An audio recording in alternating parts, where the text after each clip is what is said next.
Merci pour votre fidélité à notre magazine Question électorale. C'est votre magazine qui vous informe et qui vous forme. En même temps, les Congolais ne seront plus jamais ignorants en ce qui concerne les élections et surtout que nous sommes en période électorale. Déjà, c'est l'année électorale. Préparez-vous, les partis politiques, les acteurs politiques, à être élus pour ces élections de 2023. Madame, Messieurs, bienvenue à vous. Aujourd'hui, nous allons donner la parole à un politicien. Il s'agit de Monsieur Guichel Chongo. Bonjour. Bonjour, madame. J'ai tendance à vous dire Moyoani. Moyo. Dembaki. Imena. Ça montre déjà la couleur. Hein? Naturellement. Ok. Alors, madame, monsieur Guichel Chongo est cadre de la dynamique Maître Paul Djunga, une structure spécialisée du MLC, c'est ça, parti cher à Jean-Pierre Bemba. Exactement, oui. Oui, ça existe toujours. On vous voit comme si vous n'êtes plus sur terrain. Non, la dynamique est très présente, d'autant plus que la semaine dernière, on a assisté à l'enrôlement du coordinateur principal, Maître Paul Djunga, à Makala, où il a drainé un monde fou. Je ne dirais pas plus de 10 000 personnes l'ont accompagné à Makala, au centre d'enrôlement, pour avoir sa carte d'électeur. La dynamique continue d'être présente sur le terrain. Ok. Toujours sur terrain, MLC toujours en avant. Le président Jean-Pierre Bemba se porte bien également. Oui, le président Jean-Pierre Bemba se porte très bien en tout cas. Et vous avez vu dernièrement, il a eu sa carte d'électeur également à la Tine de la Gombe. Ok. Alors, cette structure spécialisée du MLC, c'est quoi encore? Ce sont des choses que vous fabriquez, je sais, pour donner la voix à votre cher président. Non, c'est pas une fabrication. La dynamique Maître Paul Djunga, c'est un cadre d'échange et de réflexion sur les conditions sociales de la population congolaise. D'autant plus que, de par nos actions, nous menons des actions sur le terrain, des actions tant sociales que politiques. Sur le plan social, vous verrez que la dynamique métropolitaine a dû réhabiliter des écoles à Bandal. On a partagé des repas à Noël avec des enfants anémiques au centre de santé Mabanga à Yolo. On a mis en place un cycle de formation de personnes pour avoir leur permis de conduire, l'auto-école. Et sur le plan politique, justement, la dynamique est en train de s'implanter dans toute la circonscription électorale de la FUNA. Donc, c'est une structure, si je comprends bien, c'est aussi une ONG qui vole au secours de la population congolaise. Justement, une ASBEL qui vole au secours de la population congolaise. Et vous êtes soutenu par le parti du MLC ou bien c'est par fonds propres? Nous sommes soutenus par le parti et par fonds propres, d'autant plus qu'il y a des cotisations de nos membres. Chaque membre de la dynamique cotise en fonction de ce qu'il a comme revenu. Il y a ceux-là qui cotisent 1 000 francs, il y a ceux-là qui 2 000, 5 000, 10 000 et j'en passe. Ok, ça existe depuis quand? Depuis le 1er juin 2021. Ok. Je reviens à vous, le temps pour nous de prendre cette actualité. Vous savez, madame, messieurs, que la CENI a prolongé de 25 jours l'opération d'enrôlement et d'identification des électeurs. Au nombre de raisons, c'est que sur le 18 millions d'électeurs qui devaient normalement s'enregistrer, il y a au moins 7 millions pour un total de, je ne sais pas, 37%, j'espère, oui. Alors, la CENI a jugé bon de prolonger de 25 jours. On va suivre cet élément, Papa Philémon, si c'est bon, on suit cet élément et on se retrouve tout juste après. De l'opérationnalisation de la RFI. Selon le calendrier électoral, l'enrôlement dans la première ère opérationnelle se clôture ce 23 janvier 2023. Le monitoring opérationnel de la CENI jusqu'au 21 janvier 2023 se présente de la manière suivante. Centre d'inscription prévu, 9200. Centre d'inscription ouvert, 8901, soit 97%. Centre d'inscription non ouvert, 299, soit 3%. Centre d'inscription opérationnel, 8437, soit 95%. Centre d'inscription non opérationnel, 464, soit 5%. S'agissant des statistiques des enrôlés, nombre d'électeurs attendus, 18 694 542. Nombre d'électeurs enrôlés, 7 910 679, soit 37,9%. Nombre d'enrôlés par sexe, hommes, 4 068 147, soit 57%. Femmes, 3 23 532, soit 43%. Concernant le nombre d'enrôlés par cas spécial, nombre d'enrôlés à l'horizon 2024, 325 582, soit 4,5%. Nombre d'électeurs enrôlés par témoignage, 759 307, soit 37,9%. Nombre d'électeurs enrôlés sans empreinte, 167 455, soit 2,3%. Nombre d'électeurs enrôlés sans iris, 26 591, soit 0,3%. Mesdames et messieurs, de ce qui précède et eu égard aux statistiques avancées ci-dessus, la CENI s'est réunie en assemblée plénière en vue d'évaluer et analyser objectivement la situation observée sur terrain. Il ressort de cette analyse qu'un nombre important de la population ne s'est pas encore fait enrôler. Néanmoins, le management de la CENI reste confiant quant à la suite de cette opération dans l'AO1. En outre, la CENI trouve pertinente et fait sienne les observations faites par les partenaires au processus électoral pour une rallonge de délai de l'opération d'identification et enrôlement des électeurs en cours dans la première ère opérationnelle. Après débat et délibération, la CENI décide d'accorder une période de rattrapage de 25 jours additionnels à l'opération d'identification et enrôlement des électeurs dans la première ère opérationnelle à partir de la date de clôture initialement prévue, ce 23 janvier 2023, tel que repris dans le calendrier électoral. Ceci pour permettre à toute la population en droit de voter d'être en possession de la nouvelle carte d'électeur. Par ailleurs, la CENI rappelle que l'opération d'identification et d'enrôlement des électeurs dans la deuxième ère opérationnelle débute ce mercredi 25 janvier 2023 dans les 9 provinces suivantes: au Katanga, au Lomami, Kasaï, Kasaï central, Kasaï oriental, Lomami, Lualaba, Sankuru, Tanganyika, ainsi que pour les Congolais résidant dans les 3 pays étrangers, à savoir l'Afrique du Sud, la Belgique et la France, conformément au calendrier électoral. Voilà, coup de chapeau à la CENI, c'est vraiment une période de récupération de 25 jours, du 24 au 17 février. Quelles sont vos impressions? Est-ce que vous êtes content? Vous êtes d'accord par rapport à ce que la CENI a décidé? Je suis très content, d'autant plus que la CENI a fait sienne tout ce qui avait été recommandé par la population, notamment par le partenaire aux élections. Okay. Donc, du coup, ça va permettre à ceux qui n'ont pas eu le temps de prendre leur carte d'État d'aller au centre d'enrôlement. Et aussi, ça permet aussi à la CENI, je pense, d'essayer de voir là où il y avait des ratés, ouais, qu'elle puisse s'améliorer. Il y avait tellement de ratés, nombre de personnes sans iris, nombre de personnes sans empreinte, tout ça. Mais je me demande, il y a un problème de machine, un problème de personnel ou quoi? Justement, si la CENI doit à un moment évaluer le processus dans la première ère d'enrôlement, voir ce qu'il faudra faire pour essayer de recadrer les tirs. Mais je me dis, même si on ajoutait 25 jours, ça ne suffira toujours pas. Est-ce que vous avez eu le temps de circuler les centres d'enrôlement pour voir l'engouement qu'il y a? Oui, notamment, comme je le disais en début d'émission, j'ai accompagné Maître Djunga récupérer sa carte d'électeur. J'ai vu comme il y a, dans certains bureaux, ça va.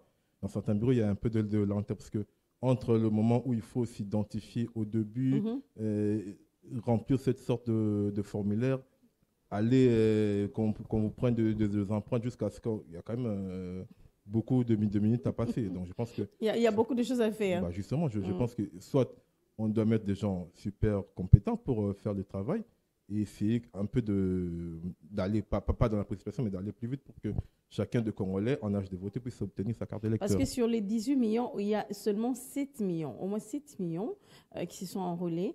Alors, avec 25 jours, un mois, on a eu 7 millions. 25 jours, on aura peut-être 5 millions. Donc, la CENI va encore accorder une période de récupération. Encore. Parce que moi, je me dis que ça ne suffira toujours pas. Non, justement, vous voyez déjà, quand vous dites le chiffre, on est en descente de 50% de ce qui était attendu. Oui, dans les quarantaines. Justement, donc la CENI a sa part et aussi à la population, justement.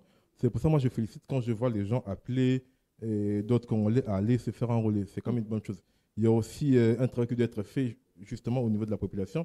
Il y a d'autres qui parfois ne voient pas le bien fondé d'aller se faire enrôler. Il y a aussi, d'une part, les responsabilités de la CENI, aussi les responsabilités qui incombent à la population en âge de voter. Mais la population est là, présente. Mais sauf qu'il se pose aussi un problème de matériel, vous ne trouvez pas? Dans les centres, vous avez accompagné le maître Paul Djunga, il y avait assez de machines.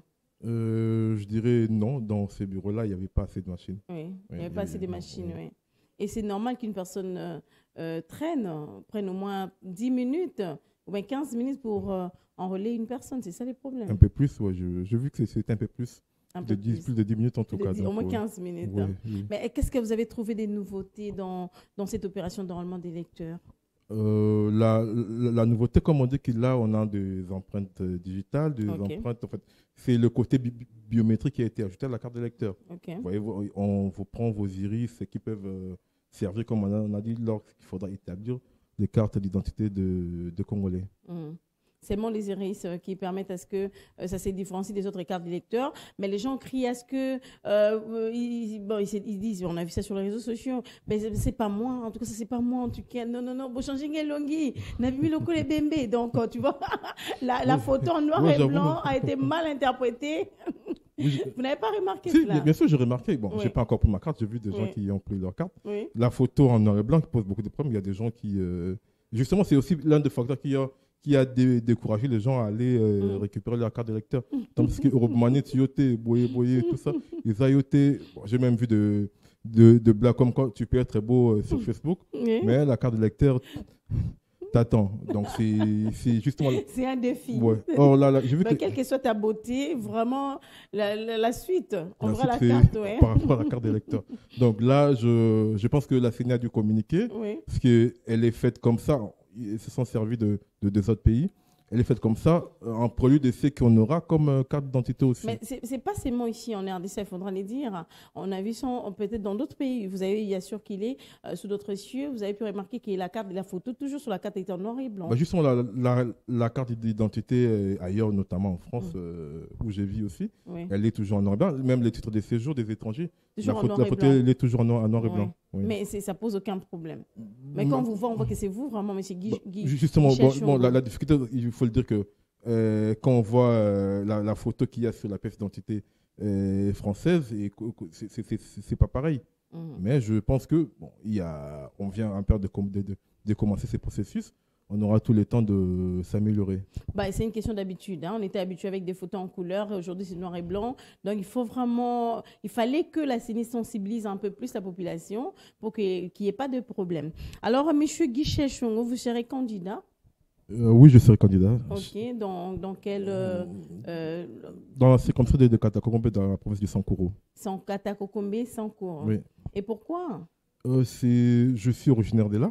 Je suis originaire de là et au mois de mai, j'ai fait une mission au Sankuru. Oui. J'ai vu comment la province était dans un état de développement total. Il n'y avait pas de route, pas d'eau, pas d'électricité. Je me dis, mais avec le peu que je peux donner, je voudrais quand même représenter cette population pour que je puisse amener leurs problèmes au niveau national et qu'on puisse trouver des solutions à ces problèmes-là. Parce que je me disais, je ne pouvais pas laisser la terre de mes ancêtres dans cet état. Vous arrivez à l'Odja, madame, il n'y a même pas un mètre de route bitumée, il n'y en a pas. Il n'y a pas de route ça fait mal. Okay. Ça fait mal. Mais pourtant, il y a tellement de notables qui viennent du Sankuru. Et peut-être que vous serez comme les autres. Hein. Une fois élu député, là, vous êtes au Parlement et vous oubliez votre base. Non, je ne serai pas comme les autres parce que sinon, ça serait plus facile pour moi d'être candidat au Congo ou dans le Congo central aussi. Okay. Je me dis, là, la population souffre. Et je pense que je ne peux pas laisser ma population souffrir dans ces conditions-là. Donc, à part les infrastructures, il y a autre chose que vous avez déploré dans votre province natale? Mais justement, en plus, il faut parler de l'insécurité. Chaque jour, on m'envoie des messages comme quoi on a tué à Lodjo, on a tué à Katakokombe. C'est une insécurité criante. Je pense qu'à un moment, il faudra qu'on se lève et qu'on puisse mettre fin à ça. Pourquoi pas la population de Sankoro peut vivre comme les autres populations du pays. Je pense qu'à un moment, moi, je me suis levé, je me dis, je dois défendre, je dois parler pour cette population-là, qui est un peu laissée à son triste sort. Alors, quelles sont les stratégies? Moi, je me dis souvent, il faut que vous ayez des stratégies parce qu'il y a des poids lourds, hein, c'est ça les termes. Il y a des poids lourds qui vont aussi postuler au Sankoro, mais quelles sont les stratégies que vous, Guichel Chongo, vous n'êtes pas encore vraiment pas très connu, vous n'avez pas peut-être beaucoup de moyens que les autres, mais quelles sont les stratégies que vous allez mettre en place pour que votre voix soit quand même entendue et que vous ayez quand même beaucoup de voix au sein de la population des Sankoro? Merci. Déjà, vous parlez des stratégies, je pense que je ne pourrais pas les divulguer maintenant, d'autant plus qu'on n'est pas encore dans la période de la campagne. On est encore en période préélectorale. Mais comment vous allez procéder? Justement, porte à porte, vous allez utiliser le nom de vos parents. Qu'est-ce que vous allez faire? Vous allez parler en tété là? Oui, mais en tout cas, je vais utiliser tous les moyens licites et moraux à ma disposition pour convaincre la population de Katakombe à me porter comme candidat, comme député national pour la représenter à l'Assemblée nationale. Ok, mais c'est ça, parce que lors de la campagne, pour toutes les communications, il faut parler dans la langue qu'on vous comprenne facilement. Langue tété là, vous parlez aussi tété là. Oui, je parle tété là, d'autant plus qu'on a parlé un peu au début de l'émission. Okay. Je parle lingala, je parle français, je parle d'autres langues, donc je vais parler les langues par lesquelles je pourrais communiquer avec ma population. Donc, qu'est-ce que la population de Sankoro peut attendre de vous? Là, on me posait une question comme si j'étais déjà en pleine campagne électorale. C'est ça. Vous allez parler parce que là, il y a des gens qui vous suivent qui sont à Kinshasa et se disent, bon, j'irai quand même dans ma province pour donner ma voix. Non, justement, je suis chaque jour en contact avec le Sankorois et ils me parlent de leurs problèmes. Notamment, on a élu des gens, puis depuis 2006, n'ont rien donner à la province. Je pense qu'aujourd'hui, il faudra une nouvelle impulsion à la province en termes de représentativité. Et je me fais le devoir de parler au nom de cette population-là. Donc, avec moi, je ne serai pas gouverneur, mais je serai le porte-voix de ces populations-là qui est aujourd'hui, elle est meurtrie, elle est laissée à son propre sort. Abandonnée entre ses sorts. Justement, pour que demain, des solutions idoines soient trouvées pour cette population que je chéris tant. On va garder cette vidéo. Il y aura un temps où vous serez en Europe. Au lieu de vous rendre à votre base, non, je suis en Europe. J'ai fait mes vacances en France, en Belgique. Non, en fait, c'est toujours comme ça avec les députés. J'étais encore à Paris le 9 janvier. Donc, j'ai aussi une famille là-bas. Donc, aller en Europe, c'est pas forcément que j'ai oublié ma population. Je peux aller pour des soins, pour voir la famille, pour voir... pour des démarches. Donc, aller en France, ça ne veut pas dire qu'on a oublié la population. Mais rassurez-vous que mes vacances parlementaires, je les passerai avec ma base dans les Sankoro. Ah, très bien, on est là. Wait and see. Voyons voir. Alors, puisque vous allez postuler en tant que député national, vous avez aussi votre part de responsabilité, mais aussi la CENI a sa part de responsabilité. Vous avez observé les élections passées. Qu'est-ce que vous avez déploré d'abord de la part de la CENI? Je n'étais pas candidat ni électeur parce que je n'étais pas au pays. Et par contre, j'ai vu que les gens ont fustigé beaucoup de choses. Notamment, il n'y avait pas de résultats bureau de vote par bureau de vote tel que l'a dit la loi électorale. Et il y avait... la loi électorale, elle était un peu à un moment sombre. Je pense que c'est l'article 10 sur l'inéligibilité en cas de corruption. Ce qui a donné droit à la Cour constitutionnelle à l'époque d'interpréter de manière lacunaire. Vous avez même vu que dans le président Bemba a été déclaré inéligible sans durée. Sans durée. Malgré les preuves que vous avez apportées. Là, justement, à l'époque, la Cour constitutionnelle, elle était ce qu'elle est, vous le savez, je ne vais pas revenir sur ça. Donc, il y avait beaucoup de faiblesses de par la loi et même dans le fonctionnement de la CENI elle-même.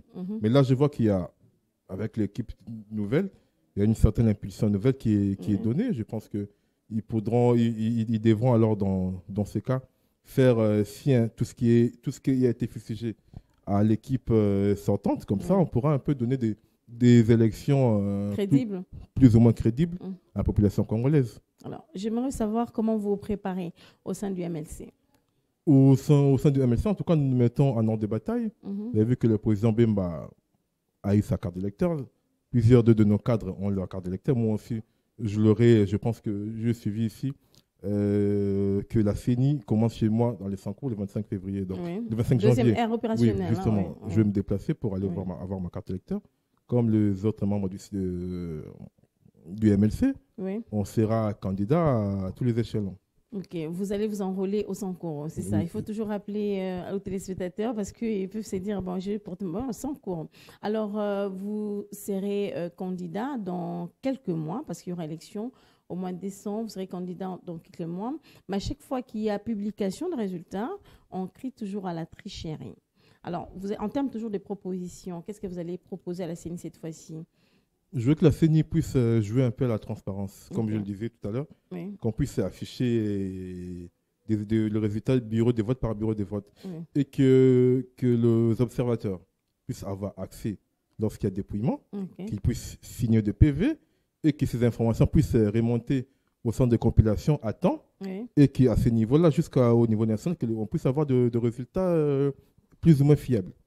Je pense que, comme je disais, qu'on puisse ne pas revenir dans ce qu'il y a comme faiblesse dans les échéances passées, qu'on puisse vraiment essayer de s'améliorer pour qu'on puisse vraiment avoir de résultats fiables pour les prochaines élections. Oui, comme je l'ai dit tantôt, la CENI a sa part de responsabilité. Vous aussi, les candidats, vous avez aussi votre part de responsabilité, souvent dans la préparation de votre équipe. On a l'habitude de voir comme si vous les faites à la va-et-vite, c'est-à-dire vous ramassez des gens qui ne comprennent même pas votre vision, vous les prenez par-ci, par-là, et une personne qui est votre témoin, il ne sait même pas, il est témoin de qui? Moi, je vis un témoin qui s'est dit, bah, j'ai oublié les noms de la personne, j'ai oublié les noms de mon candidat, c'est ça. Est-ce que vous, je parle d'abord de vous en tant que guichet, vous vous préparez déjà? Je me prépare très bien. J'ai une équipe à Katakombe qu'on appelle les amis des maîtres guichets Chongo qui se préparent. On va essayer vraiment de bien faire les choses en ce qui nous concerne. Et je le dirais pareil pour Maître Paul Djunga, avec sa structure au niveau de la FUNA. Rassurez-vous que nous faisons les choses de manière correct. Donc, vous préparez, vous sensibilisez. Ce ne sont pas des ramassis, parce qu'il y a des structures comme ça. Là, nous sommes là pour vous accompagner et ils accompagnent comme ça 5 candidats, 6 candidats. Bon, on est au cac. Tu donnes 5 000, 6 000 là-bas, ils donnent plus. Donc, la vérité, c'est devant les urnes. Le Dandic Maître Paul Djunga est bien structuré, rassurez-vous. Ok. Il a bien structuré son équipe. Très bien. Il n'y aura pas de problème. Non, il n'y aura pas de problème. Et lui aussi sera candidat? Oui, il sera candidat député national à la circonscription de la FUNA. De la FUNA. Alors, parlons un peu de la loi électorale, par rapport aux minutes qui nous restent. Comment avez-vous apprécié la révision de cette loi électorale? Quelles sont les choses que vous ne voulez pas que ça revienne pour cette année 2023? Donc, j'ai apprécié, comme je disais, l'imbroglio a été écarté. Donc, aujourd'hui, M. Jean-Pierre Bemba notamment sera candidat. Oui, sûr. Oui, justement, c'est clair. Parce qu'il est congolais de père et de mère, d'abord. Non, le problème n'est pas... Vous allez vous atteler à ça. Non, le problème, ce n'est pas d'être congolais de père et de mère. Le problème, c'est d'être congolais d'origine. On peut pas être... Non, en fait, la loi parle de congolais d'origine. On peut avoir un père sénégalais, une mère congolaise, mais la nationalité qu'on a eue, la nationalité congolaise, on a le droit d'être candidat président de la République. Donc, ces débats de père et de mère, c'est bien bon, mais je pense que c'est un débat suranné. Vous avez en France M. Nicolas Sarkozy. Voyez ses origines. Il n'est pas de père et de mère français. Mais il y a quand même les origines. Justement, voilà. Donc, être congolais, ce n'est pas que de père et de mère. On dit il faut être congolais d'origine. Je pense que là, c'est plus clair. Donc, ça vous rassure déjà parce que votre président sera candidat? Non, je n'ai pas dit qu'il sera candidat. Il a le droit d'être candidat. Parce que être candidat, ça revient au congrès du parti. Donc, on ne va pas parler des choses qu'on ne maîtrise pas encore aujourd'hui. Donc, ça sera une décision du congrès du parti en son temps qui décidera si le président Jean-Pierre Bemba sera candidat ou pas. Donc, ça peut arriver qu'on change de personne aussi.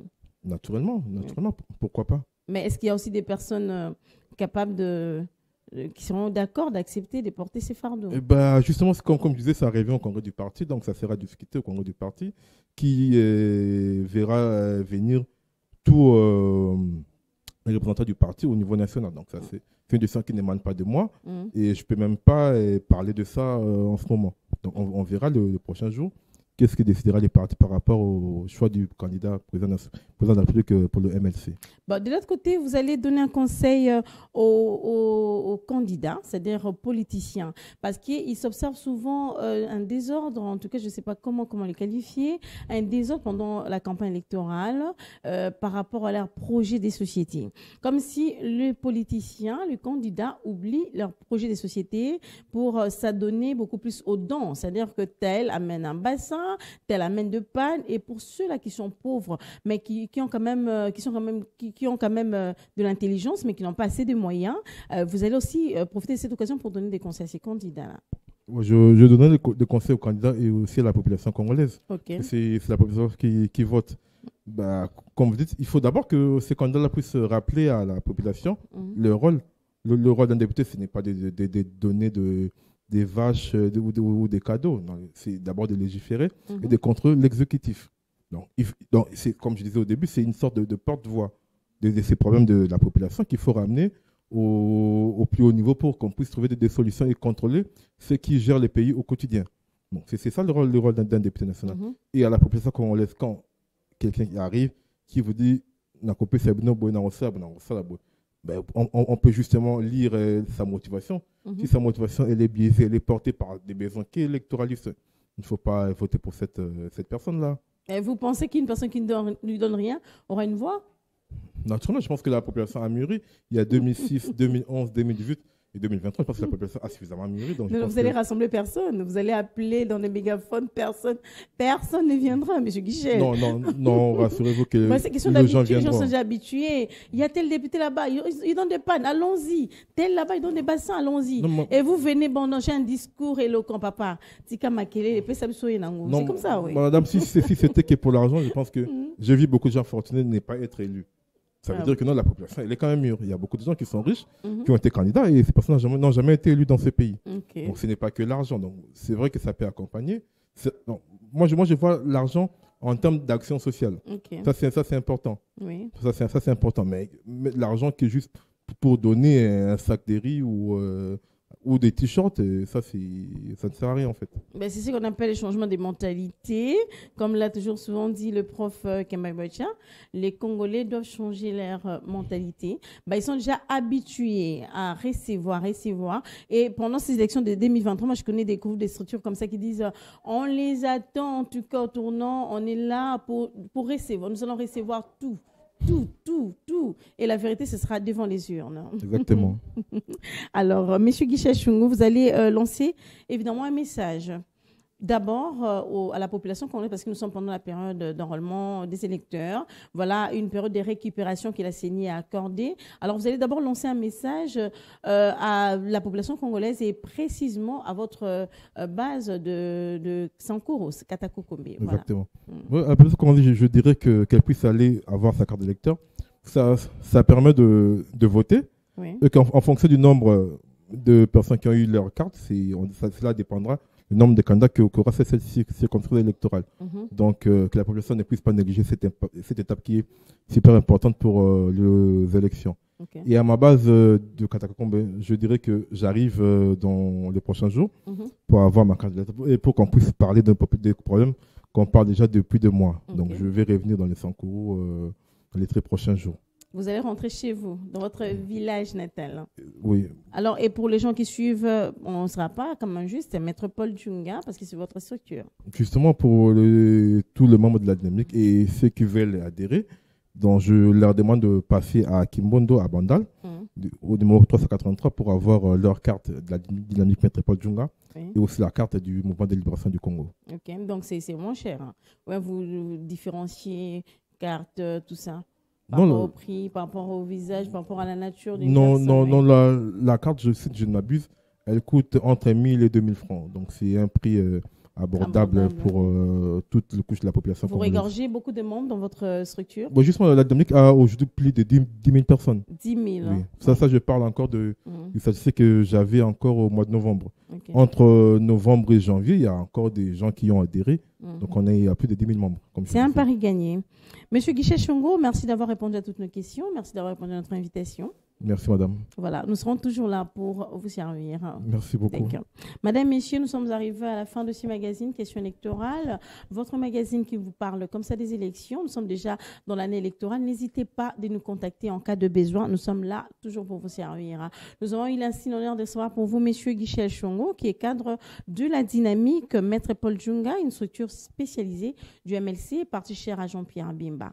Merci à Esther Mayaya, merci Andrique, merci à Papa Philémon, merci à toi. C'est qui est derrière là? Tati, merci. Alors, on va se retrouver prochainement pour un autre numéro. À très bientôt. Bye bye.